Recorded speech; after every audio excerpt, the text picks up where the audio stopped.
আচ্ছা আপু, আপনার শাশুড়ি তো আপনি ভালোবাসেন, আপনার শাশুড়ি যদি আপনি ভালোই বাসলেন নি, তাহলে এই বন্ধ ঘরের মধ্যে আপনি তুলেন না নি। এই ঘরে তো কোনো জানলা নাই, দরজা নাই, কিচ্ছু নাই। এই ঘরে তো আপনার শাশুড়ি কিভাবে থাকবে? আপনারা অনেকে এই কমেন্টটা করেছেন, আপনারা অনেকে আবার বলেছেন যে আপু আপনিও পুতলা থাকবেন, আপনার শাশুড়ি কি জন্য নিচতলা তুবেন। তো এই কথার প্রশ্নের উত্তরই আজকে দিবার চলে আসিছি। হ্যালো ভিউয়ার্স, আসসালামু আলাইকুম। সবাই কেমন আছেন? আশা করি সবাই অনেক অনেক অনেক ভালো আছেন।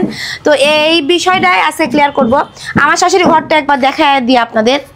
আমার শাশুড়ি ঘরটাই তো অনেক বড় স্কোয়ার মনে হয় হচ্ছে ঘর। তো এই ঘরের জানলা হচ্ছে না বিধায় এই সাইড দিয়ে কিন্তু আমরা রাখছি, এখানে থাই সিস্টেম থাকবে।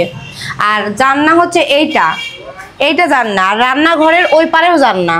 তো এই বাঁশ দেওয়া আছে, তো সেজন্য আপনারা হয়তো বা বুঝতে পারছেন না। আর এখানে খুব একটা থাকবে না যাই জিনিস, ঘরে আশেপাশে খুব একটা থাকবে না। আর নিচের এইটা রুমও আমার শাশুড়ির, এই রুমটাও শাশুড়ির।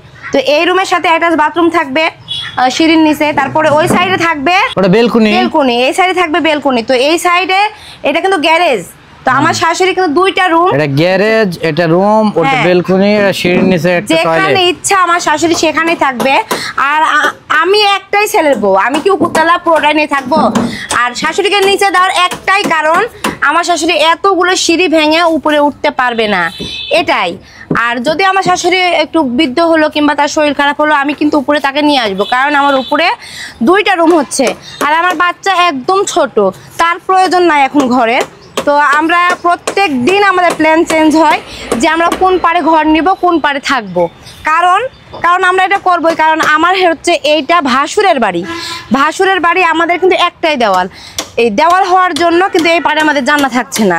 আর এই পারে হচ্ছে আমার আরেক ভাসুরের বাড়ি। আমাদের কিন্তু একটাই ছাদ হবে, এই তিনটা বাড়ির কিন্তু একটা ছাদ।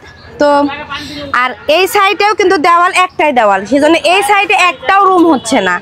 তো পরে অনেক আমরা মনে করেন সিদ্ধান্ত নিচ্ছি যে কিভাবে আমরা ঘর করব। তো সেটা বাড়ি করা অবধি, যতদিন না বাড়ি হবে ততদিন প্ল্যান চেঞ্জ হতেই থাকবে। আর এই তো আমাদের সিঁড়ির কাজ চলমান। নিচে যখন সিঁড়ির কাজ হয়েছিল আমরা অনেক ফুটেজ আপনাদের দেখাইছিলাম যে কিভাবে আমাদের সিঁড়ির কাজ হচ্ছে। আর দোতলাতে আমি খুব একটা আসি না, সেজন্য আমার সিঁড়ির কাজগুলো আপনাদের দেখাতে পাচ্ছি না। তো এটা হচ্ছে রাউন্ড সিঁড়ি, এটা যাবে 3 তলায় রাউন্ড সিঁড়ি। এটা অনেকে আবার এই সিঁড়ির ভুল ধরবে, সিঁড়ি খাড়া হয়েছে কেন, এই হয়েছে কেন। আসলে আমাদের জায়গাটা কম, খুবই কম, জায়গা কম যাওয়ার জন্য একটু খাড়া হয়েছে। জায়গা একটু বেশি হলে সিঁড়িটা একটু আরো বড় হতো, আরো রাউন্ড হতো। আর রাউন্ড সিঁড়ি অবশ্যই, যারা রাউন্ড সিঁড়ি করবেন জায়গা অবশ্যই বেশি লাগবে। আমাদের জায়গা কিন্তু খুবই কম।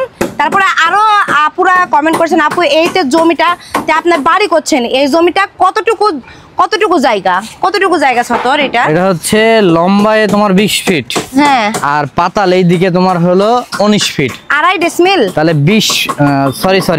40 ফিট লম্বা, 40 ফিট আর 20 ফিট। আচ্ছা, 40-20, তাহলে কত জমি হয় আমার এই বিষয়ে আইডিয়া নাই। এত বড় বাড়ি দেওয়ার পরে তোমার ছেলে তুমি পাঠাবে? অবশ্যই। এখন কার ছেলে কাক ভাত দেয়? যাই হোক আপনাদের সাথে সব শেয়ার করব। আমি একটু অসুস্থ, সেজন্য শেয়ার করতে পারছি না। তো সবকিছুই শেয়ার করব। আজকের ভিডিওটা এই পর্যন্তই। সবাই ভালো থাকবেন, সুস্থ থাকবেন, আমাদের জন্য অনেক অনেক দোয়া করবেন। আসসালামু আলাইকুম।